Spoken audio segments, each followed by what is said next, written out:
Hello everyone, welcome back to the channel.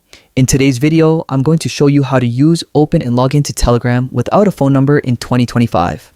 This is an updated method that works perfectly on the web, and it's safe, fast, and beginner friendly. First, open your web browser and go to web.telegram.org. This is the official Telegram web version, so you don't need to install anything on your computer. Once the page loads, you'll see the login screen asking for a phone number. But don't worry, we're going to bypass this using a temporary number service. There are several free services online that provide temporary virtual phone numbers. Simply search for temporary phone number for Telegram verification and pick a reliable website. Copy the number they give you and enter it into the Telegram web login page. Next, Telegram will send a verification code to that number.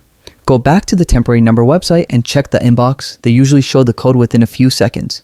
Enter this code on Telegram and you'll be logged in instantly. Now you can use Telegram normally on the web without using your personal phone number.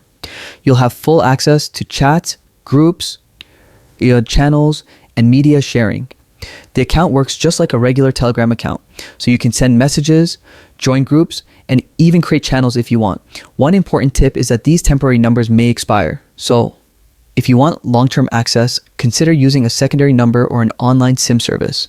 Also, always choose trusted websites for temporary numbers to avoid any security issues. And that's it. You've successfully learned how to log in and use Telegram without a phone number using the web version. This method is perfect if you want to stay private or create a secondary account without sharing your personal number. If you found this tutorial helpful, please like this video, share it with your friends, and subscribe to the channel for more updated tech tips. Thanks for watching, and I'll see you in the next video. Until next time, stay safe and happy Telegram using.